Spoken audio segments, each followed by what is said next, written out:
എല്ലാവർക്കും നമസ്കാരം. Top ട്യൂഷന്റെ class 9 history ക്ലാസ്സിലേക്ക് എല്ലാവർക്കും സ്വാഗതം. ഇന്ന് നമ്മൾ പഠിക്കാൻ പോകുന്നത് ചരിത്രത്തിലെ വളരെ പ്രധാനപ്പെട്ട ഒരു കാലഘട്ടത്തെക്കുറിച്ചാണ്. നമ്മുടെ ചാപ്റ്ററിന്റെ പേര് moving forward from the stone age എന്നാണ്. അതായത് ശിലായുഗത്തിൽ നിന്നും മുന്നോട്ട്. ശിലായുഗം അഥവാ സ്റ്റോൺ ഏജ് കേട്ടിട്ടുണ്ടോ? മനുഷ്യർ കല്ലുകൾ ആയുധങ്ങളും ഉപകരണങ്ങളുമായി ഉപയോഗിച്ചിരുന്ന ഒരു കാലം. ഒന്നാലോചിച്ചു നോക്കിക്കേ, ഇന്ന് നമ്മൾ ഉപയോഗിക്കുന്ന സ്മാർട്ട് ഫോണും കമ്പ്യൂട്ടറുമൊക്കെയുള്ള സ്ഥാനത്ത് അന്ന് കല്ലുകളായിരുന്നു മനുഷ്യന്റെ ഏറ്റവും വലിയ ടെക്നോളജി. നമുക്ക് ഈ അത്ഭുതകരമായ കാലഘട്ടത്തിലേക്ക് ഒന്ന് പോയി നോക്കിയാലോ? റെഡിയല്ലേ? മനുഷ്യനും മറ്റു മൃഗങ്ങളും തമ്മിലുള്ള പ്രധാന വ്യത്യാസം എന്താണെന്ന് കൂട്ടുകാർക്കറിയാമോ? അത് നമ്മുടെ ബുദ്ധിയാണ്, ഇന്റലിജൻസ്. ഈ ബുദ്ധി കൊണ്ടാണ് പണ്ടത്തെ മനുഷ്യർ വലിയ കാട്ടുമൃഗങ്ങളിൽ നിന്നെല്ലാം രക്ഷപ്പെട്ടത്.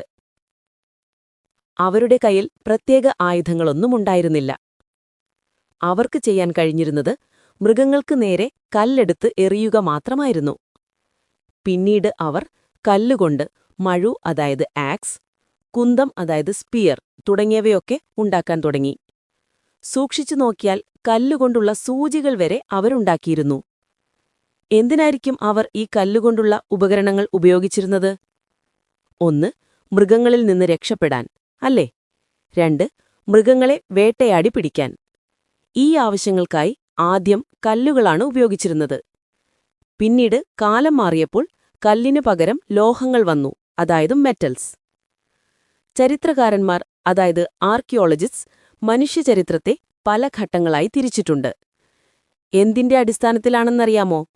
അവർ ഉപകരണങ്ങൾ ഉണ്ടാക്കാൻ ഉപയോഗിച്ച വസ്തുക്കളുടെ അടിസ്ഥാനത്തിൽ.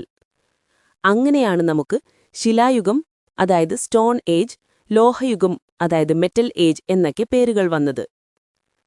സ്റ്റോൺ ഏജിനെ തന്നെ 3ആയി തിരിച്ചിട്ടുണ്ട്: palaeolithic age, mesolithic age and neolithic age. അതായത് പ്രാചീന ശിലായുഗം, മധ്യശിലായുഗം, നവീന ശിലായുഗം. അതുപോലെ മെറ്റൽ ഏജിനെ ബ്രോൺസ് ഏജ്, അയൺ ഏജ് എന്നും തിരിച്ചിട്ടുണ്ട്. അപ്പോൾ എന്തുകൊണ്ടാണ് മനുഷ്യചരിത്രത്തിന്റെ ആദ്യഘട്ടത്തെ ശിലായുഗമെന്ന് വിളിക്കുന്നത്? സിംപിൾ. കാരണം ആ കാലഘട്ടത്തിൽ മനുഷ്യർ ഉപകരണങ്ങളും ആയുധങ്ങളും ഉണ്ടാക്കാൻ കല്ലുകളാണ് ഉപയോഗിച്ചിരുന്നത്. അതുകൊണ്ടാണ് ചരിത്രകാരന്മാർ ഈ ഘട്ടത്തെ ശിലായുഗമെന്ന് വിശേഷിപ്പിക്കുന്നത്.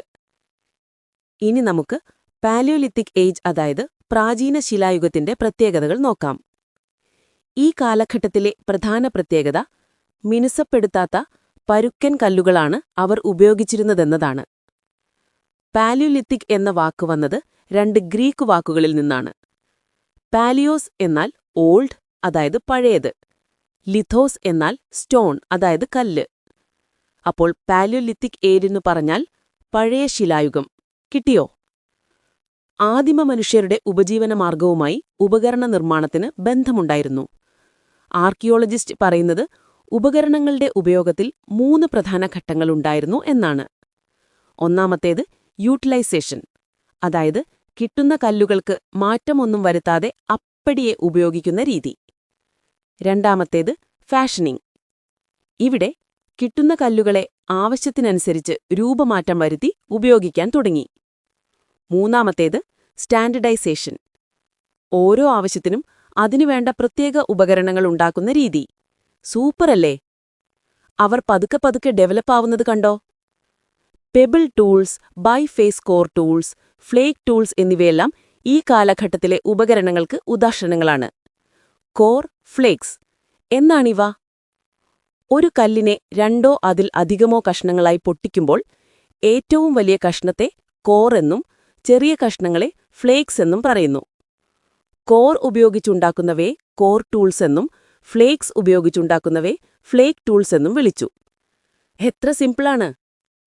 പാലിയോലിത്തിക് കാലഘട്ടത്തിന്റെ അവസാനത്തോടെ മനുഷ്യർ കല്ലുകൊണ്ടുള്ള ആയുധങ്ങൾക്ക് പുറമെ മൃഗങ്ങളുടെ എല്ലുകൾ കൊണ്ടുള്ള ആയുധങ്ങളും ഉപയോഗിക്കാൻ തുടങ്ങി. ഈ കാലഘട്ടത്തിൽ മനുഷ്യർക്ക് കലാപരമായ കഴിവുകളും ഉണ്ടായിരുന്നു കേട്ടോ. അതിശയം തോന്നുന്നുണ്ടോ? ഫ്രാൻസിലെ ഷോവെറ്റ് ലാസ്കോസ് ഗുഹകളിലെ ചിത്രങ്ങൾ ഇതിന് തെളിവാണ്. റഷ്യയിലെ സാറായിസ്കിൽ നിന്നും ആനക്കൊമ്പുകൊണ്ടുള്ള ശില്പം വരെ കിട്ടിയിട്ടുണ്ട്. ഇതെല്ലാം കാണിക്കുന്നത് ആ കാലഘട്ടത്തിന്റെ അവസാനമായപ്പോഴേക്കും അവർക്ക് ആശയവിനിമയത്തിന് പല വിദ്യകളും അറിയാമായിരുന്നുവെന്നാണ്. വരകളും കൊത്തുപണികളും ശില്പങ്ങളുമെല്ലാം അവരുപയോഗിച്ചു. ഈ ഗുഹാചിത്രങ്ങൾ എന്തിനായിരിക്കും വരച്ചത്? ചരിത്രകാരന്മാർ കരുതുന്നത് മൃഗങ്ങളുടെ ചിത്രങ്ങളും സ്ത്രീകളുടെ രൂപങ്ങളുമെല്ലാം അവരുടെ അനുഷ്ഠാനങ്ങളുടെ, അതായത് റിച്വൽസിന്റെയോ വിശ്വാസങ്ങളുടെയോ ഭാഗമായിരിക്കാം എന്നാണ്. സ്പെയിനിലെ ലാ ഗാർമ ഗുഹയിൽ നിന്ന് കിട്ടിയ എല്ലുകളിലെ കൊത്തുപണികൾ അവരുടെ കലാപരമായ കഴിവിന്റെ വലിയ തെളിവാണ്. ഈ ഗുഹാചിത്രങ്ങൾ വരയ്ക്കാൻ പലതരം നിറങ്ങൾ ഉപയോഗിച്ചിരുന്നു. എവിടെ നിന്നായിരിക്കും അവർക്ക് നിറങ്ങൾ കിട്ടിയത്? അവർ ചെടികളും മരത്തൊലികളും പഴങ്ങളും പൊടിച്ച് അതിൽ ചുവന്ന കല്ലിന്റെ പൊടി കലർത്തിയാണ് നിറങ്ങളുണ്ടാക്കിയത്. എന്തു ബുദ്ധിയാണല്ലേ! സൂര്യപ്രകാശമെത്താത്ത ഗുഹകളുടെ ഉൾഭാഗത്തെയുള്ള ഭിത്തികളിലാണ് ഇത്തരം ചിത്രങ്ങൾ വരച്ചിരുന്നത്. കല്ലുകൊണ്ടുള്ള സൂചികളും മൂർച്ചയേറിയ ആയുധങ്ങളും ഉപയോഗിച്ചാണ് ഈ കൊത്തുപണികൾ ഉണ്ടാക്കിയിരുന്നത്. ഗുഹകളുടെ മച്ചിലും ചിത്രങ്ങൾ കാണാം. ഈ ചിത്രങ്ങളും ശില്പങ്ങളുമെല്ലാം ആദിമ മനുഷ്യർ നേടിയെടുത്ത ബൗദ്ധികവും സാങ്കേതികവുമായ കഴിവിന്റെ തെളിവായി കണക്കാക്കപ്പെടുന്നു. അപ്പോൾ പാലിയോലിത്തിക് ഏജിലെ മനുഷ്യജീവിതത്തെക്കുറിച്ച് നമുക്ക് എന്തെല്ലാം വിവരങ്ങൾ കിട്ടി? 1. അവർ പരുക്കൻ കല്ലുകൾ ഉപയോഗിച്ചു. 2. അവർ ഗുഹകളിലും തുറന്ന സ്ഥലങ്ങളിലും താമസിച്ചു. 3. വേട്ടയാടലും ഭക്ഷണം ശേഖരിക്കലുമായിരുന്നു പ്രധാന ഉപജീവനമാർഗം. 4. അവർ ബാൻഡ്സ് എന്നറിയപ്പെടുന്ന ചെറിയ കൂട്ടങ്ങളായാണ് ജീവിച്ചിരുന്നത്.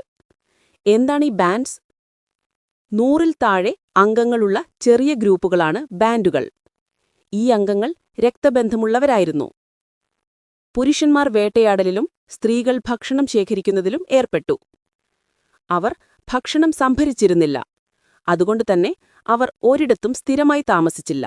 അവർ നാടോടികളായിരുന്നു, അതായത് നൊമാഡിക് ലൈഫ്. ഇതാണ് പാലിയോലിത്തിക് ഏജ്. ഇനി നമ്മൾ പോകുന്നത് മെസോലിത്തിക് ഏജിലേക്കാണ്, അതായത് മധ്യശിലായുഗം. പാലിയോലിത്തിക്കിൽ നിന്നും നിയോലിത്തിക്കിലേക്കുള്ള മാറ്റത്തിന്റെ കാലഘട്ടമാണിത്, ഒരു ട്രാൻസിഷൻ പീരിയഡ്. മെസോലിത്തിക് എന്ന വാക്കും ഗ്രീക്ക് വാക്കുകളിൽ നിന്നാണ് വന്നത്. മെസോസ് എന്നാൽ മിഡിൽ, അതായത് മധ്യം. ലിഥോസ് എന്നാൽ സ്റ്റോൺ, അതായത് കല്ല്. അപ്പോൾ മെസോലിത്തിക് ഏജ് എന്ന് പറഞ്ഞാൽ മധ്യശിലായുഗം. കിട്ടിയോ? ഈ കാലഘട്ടത്തിലെ ഉപകരണങ്ങൾക്കൊരു പ്രത്യേകതയുണ്ട്. പാലിയോലിത്തിക് കാലഘട്ടത്തിലെ ഉപകരണങ്ങളെക്കാൾ വളരെ ചെറുതായിരുന്നു അവ. അതുകൊണ്ട് ഈ ഉപകരണങ്ങളെ മൈക്രോലിഡ്സ് എന്ന് വിളിക്കുന്നു. മൈക്രോ എന്നാൽ ചെറുത് എന്നാണല്ലോ അർത്ഥം. മനുഷ്യന്റെ ആശയവിനിമയശേഷി പാലിയോലിത്തിക് കാലഘട്ടത്തിന്റെ അവസാനത്തിൽ തന്നെ തുടങ്ങിയിരുന്നു. പക്ഷേ ഇന്ത്യയിൽ ഈ വികാസം പ്രധാനമായും കാണുന്നത് മെസോലിത്തിക് കാലഘട്ടത്തിലാണ്. മധ്യപ്രദേശിലെ ഭീംബെട്ക, ലഖാജോർ തുടങ്ങിയ സ്ഥലങ്ങളിലെ ഗുഹാചിത്രങ്ങൾ ആ കാലഘട്ടത്തിലെ മനുഷ്യരുടെ ജീവിതരീതി മനസ്സിലാക്കാൻ നമ്മളെ സഹായിക്കുന്നു.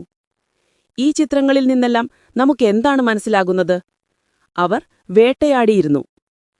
മെസോലിത്തിക് മനുഷ്യരുടെ ജീവിതരീതിയുടെ പ്രധാന സവിശേഷതകൾ എന്തൊക്കെയാണെന്ന് നോക്കാം. 1. മൈക്രോലിഡ്സ് അഥവാ വളരെ ചെറിയ കല്ലുകൊണ്ടുള്ള ഉപകരണങ്ങൾ ഉപയോഗിച്ചു. 2. വേട്ടയാടലിനും ഭക്ഷണം ശേഖരിക്കുന്നതിനും പുറമെ മീൻപിടുത്തവും ഒരു ഉപജീവനമാർഗമായി മാറി. 3. മൃഗങ്ങളെ ഇണക്കി വളർത്താൻ തുടങ്ങിയതിന്റെ സൂചനകൾ കിട്ടിയിട്ടുണ്ട്. 4. അവർക്ക് വിനോദങ്ങളുണ്ടായിരുന്നു. 5. ലിംഗഭേദമനുസരിച്ച് തൊഴിൽ വിഭജനമുണ്ടായിരുന്നു. ഇംഗ്ലണ്ടിലെ സ്റ്റാർകാർ, ശ്രീലങ്കയിലെ ഫാഹിയൻ ഗുഹ, ഇന്ത്യയിലെ സരായ് നാഹർ റായ് എന്നിവയെല്ലാം പ്രധാനപ്പെട്ട മെസോലിത്തിക് കേന്ദ്രങ്ങളാണ്. ഇംഗ്ലണ്ടിലെ സ്റ്റാർകാർ ഒരു തുറന്ന താമസ സ്ഥലമായിരുന്നു. അവിടെ നിന്നും കല്ലുകൊണ്ടും എല്ലുകൊണ്ടുമുള്ള ഉപകരണങ്ങൾ കിട്ടിയിട്ടുണ്ട്. ആദ്യകാല മരപ്പണികളുടെ തെളിവുകളും അവിടെ നിന്ന് കണ്ടെത്തിയിട്ടുണ്ട്. ഇന്ത്യയിലെ ഉത്തർപ്രദേശിലാണ് സരായ് നാഹർ റായ്. ഇവിടെ നിന്നും മെസോലിത്തിക് കാലഘട്ടത്തിലെ പ്രധാന സവിശേഷതയായ മൈക്രോലിഡ്സ് കണ്ടെത്തിയിട്ടുണ്ട്. ഇവിടെ നിന്ന് കിട്ടിയ മനുഷ്യന്റെ അസ്ഥികൂടങ്ങൾക്ക് നല്ല ഉയരമുണ്ടായിരുന്നു കേട്ടോ. പുരുഷന്മാർക്ക് 180 സെന്റിമീറ്ററും സ്ത്രീകൾക്ക് 170 സെന്റിമീറ്ററും. അമ്പും വില്ലും വേട്ടയാടാൻ ഉപയോഗിച്ചിരുന്നുവെന്ന് കരുതപ്പെടുന്നു. അവർ വിത്തുകൾ ശേഖരിച്ച് സൂക്ഷിച്ചിരുന്നു, മൃഗങ്ങളുടെ തോല് വസ്ത്രമായി ഉപയോഗിച്ചിരുന്നു എന്നതിനും തെളിവുകളുണ്ട്. അപ്പോൾ പാലിയോലിത്തിക്, മെസോലിത്തിക് കാലഘട്ടങ്ങൾ തമ്മിലുള്ള വ്യത്യാസങ്ങൾ കൂട്ടുകാർക്ക് മനസ്സിലായോ? വലിയ പരുക്കൻ കല്ലുകളിൽ നിന്നും ചെറിയ സൂക്ഷ്മമായ കല്ലുകളിലേക്കുള്ള മാറ്റം.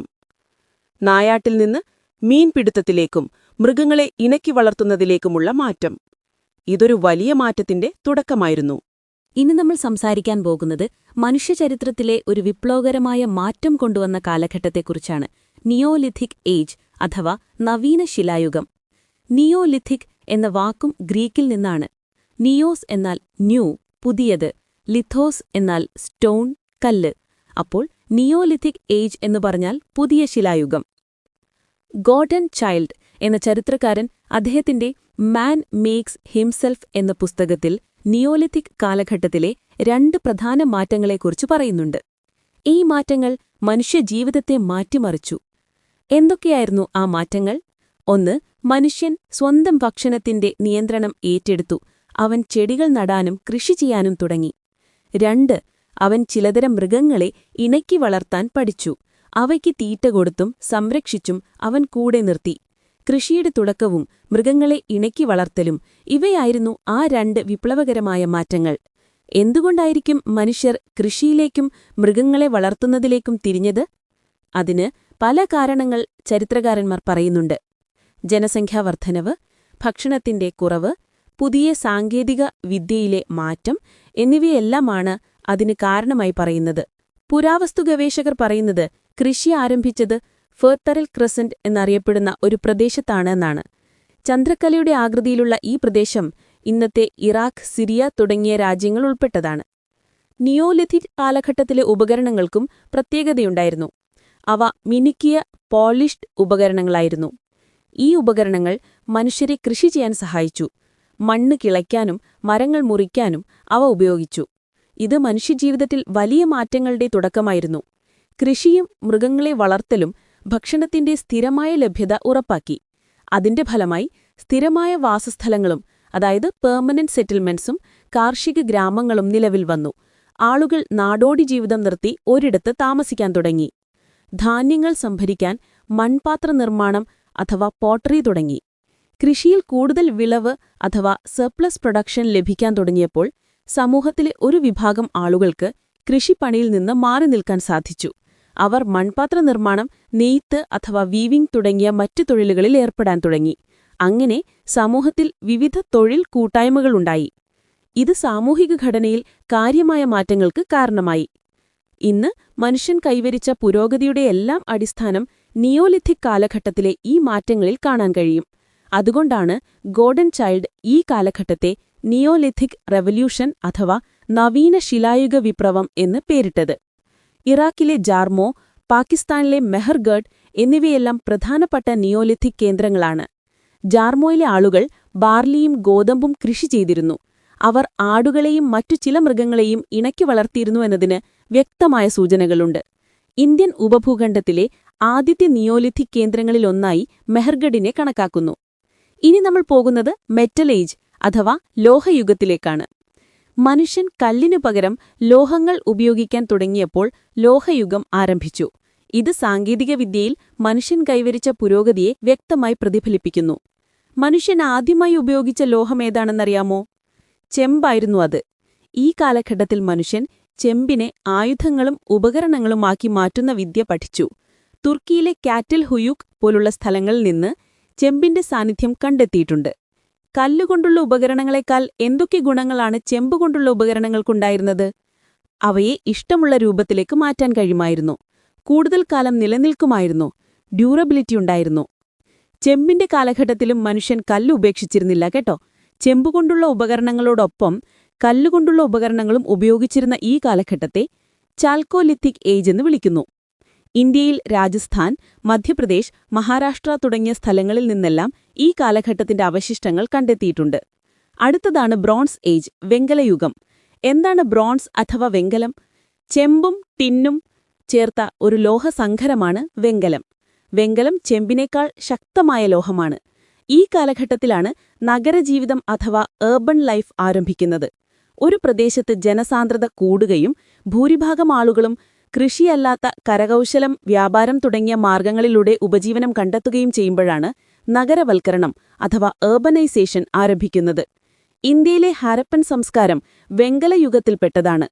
ഹാരപ്പ, മൊഹൻജദാരോ, ലോഥൽ തുടങ്ങിയ നഗരങ്ങൾ, ആസൂത്രിതമായ പൊതുകെട്ടിടങ്ങൾ, വലിയ കുളിപ്പുര അഥവാ ഗ്രേറ്റ് ബാത്ത്, വീടുകൾ, തെരുവുകൾ, ഡ്രെയിനേജ് സംവിധാനം, ധാന്യപ്പുരകൾ അഥവാ ഗ്രാനറീസ്, വിവിധതരം കരകൗശല വസ്തുക്കളുടെയും വ്യാപാരത്തിന്റെയും സാന്നിധ്യം എന്നിവയെല്ലാം നഗരവൽക്കരണത്തിന്റെ വ്യക്തമായ തെളിവുകളാണ്.